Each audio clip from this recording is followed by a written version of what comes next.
Todo mundo na minha família repetia a mesma frase. Minha mãe dizia, meu pai dizia, minha sogra dizia com aquela voz de quem sabe tudo: alugar é jogar dinheiro fora. E eu acreditei. Acreditei tanto que fiz tudo o que me mandaram fazer. Juntei a entrada, assinei o financiamento e achei que tinha entrado no clube dos adultos responsáveis. O problema é que ninguém me contou o que estava escrito nas entrelinhas daquele contrato. Ninguém me mostrou a conta real. E essa conta mudou tudo. Eu tinha comprado um apartamento de R$380 mil. Dei uma entrada de R$70 mil. O restante, R$310 mil, entrou no financiamento. A parcela inicial era de R$3.340 por mês.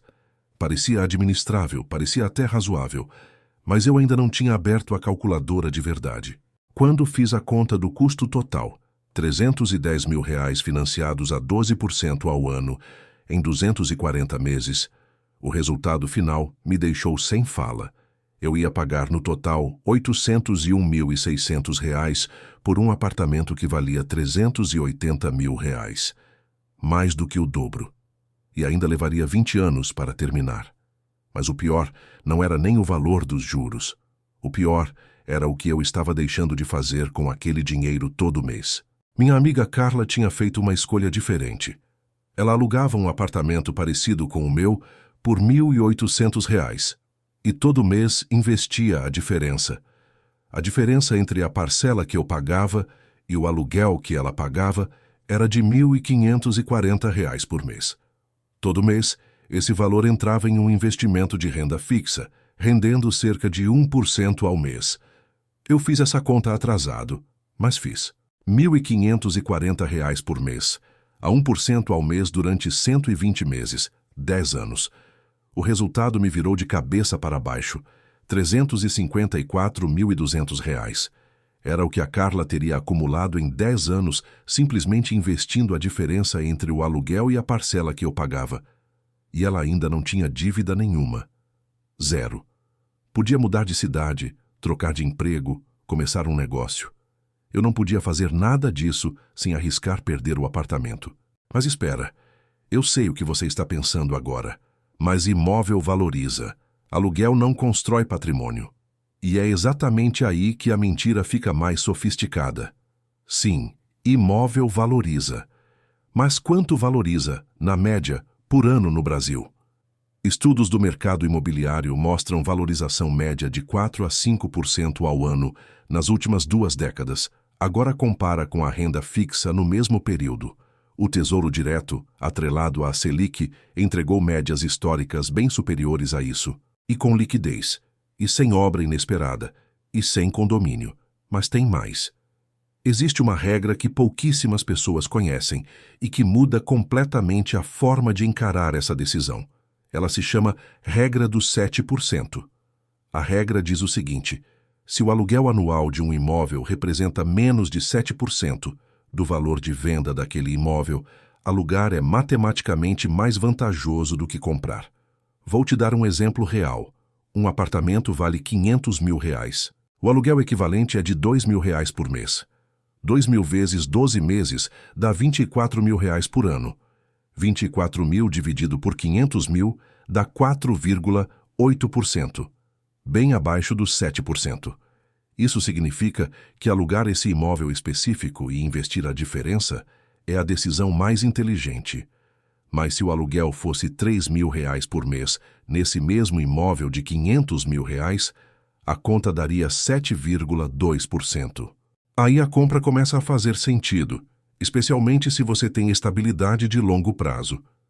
Você já parou para fazer essa conta no imóvel que você está pensando em comprar ou no que você já comprou? Vai nos comentários e me conta. Eu adoraria saber em qual lado da régua você está. Voltando à história. Eu estava no 2º ano de financiamento quando meu cunhado perdeu o emprego. Ele tinha comprado 6 meses antes de mim, com parcela parecida com a minha. Em 3 meses, sem conseguir pagar a parcela, o banco entrou em contato. Em 6 meses, o processo de retomada havia começado. Ele perdeu o apartamento e ainda ficou devendo. A Carla, nesse mesmo período, ficou 3 meses desempregada e não entrou em pânico nenhuma vez. Ela tinha liquidez, ela tinha reserva, ela tinha tempo para escolher o próximo emprego com calma.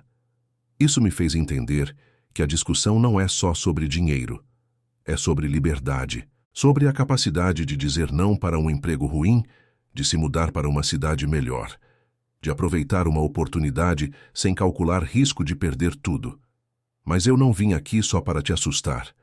Vim para te mostrar o que fazer dependendo de onde você está agora. Porque a resposta certa depende de quem você é e do momento que você está vivendo. Se você ainda não comprou e está pensando em comprar, a primeira coisa que você precisa fazer é calcular a regra dos 7% para o imóvel específico que você está de olho. Pega o valor do imóvel, pega o aluguel mensal equivalente na mesma região, multiplica por 12 e divide pelo preço. Se der menos de 7%, o mercado está caro para comprar. Continue alugando e invista a diferença. E quando eu digo investir a diferença, não estou falando de guardar debaixo do colchão. Estou falando de tesouro direto, CDB com liquidez diária, fundos de renda fixa. Coisas simples, acessíveis, que qualquer pessoa pode fazer pelo celular hoje. Agora, se você já tem o financiamento, como eu tinha, não entra em desespero. O que você precisa fazer é montar uma estratégia de amortização acelerada. Todo real extra que você conseguir, 13º, bônus, freela, venda de algo que não usa, vai direto para a amortização do saldo devedor. Cada amortização reduz os juros futuros de forma desproporcional. Um financiamento de R$300 mil, que levaria 20 anos, pode ser quitado em 12 ou 13 anos com amortizações extras estratégicas. Isso representa centenas de milhares de reais em juros que ficam no seu bolso. E tem uma terceira dica que mudou meu jogo completamente. Eu parei de chamar o aluguel de gasto. Passei a chamar de custo de flexibilidade, porque é exatamente isso que ele é. Você paga pelo direito de sair sem perda patrimonial, de não depender de vender um ativo ilíquido em momento de crise, de preservar o capital investido rendendo todo mês. Isso tem valor, enorme valor. Olhando tudo isso, me conta uma coisa. Você está pagando aluguel agora e sentindo culpa por isso? Ou conhece alguém que está adiando a vida toda esperando ter o imóvel próprio antes de começar a investir? Deixa nos comentários. Agora vou te contar como a história da Carla terminou. 10 anos depois de ter escolhido alugar, ela tinha acumulado R$354.200 em investimentos. Com esse valor, ela deu uma entrada de R$220 mil em um apartamento melhor do que o que ela teria comprado 10 anos antes, e financiou apenas R$50 mil. A parcela ficou em R$550 por mês.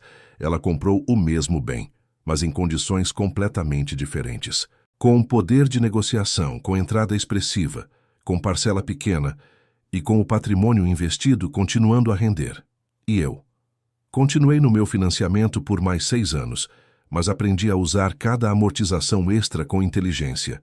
Hoje estou há 4 anos de quitar com saldo devedor muito menor do que seria sem a estratégia. Não existe decisão certa ou errada no absoluto. Existe a decisão certa para o seu momento, feita com os números reais na mesa, não com a frase da sogra ecoando na cabeça. Então, da próxima vez que alguém te disser que alugar é jogar dinheiro fora, você vai ter a conta na ponta da língua e vai poder responder com educação e com matemática. Se esse vídeo quebrou uma crença que você carregava há anos, imagina o quanto pode fazer diferença para aquele seu amigo que está prestes a assinar um financiamento sem ter feito essa conta. Compartilha com ele agora. Pode ser a melhor coisa que você faz pelo bolso dele esse ano. Vamos crescer juntos. Um grande abraço. E se você ainda não deixou o like e não se inscreveu no canal, faz isso agora. É gratuito, não demora nada e me ajuda muito a continuar trazendo esse conteúdo para você. Até o próximo vídeo.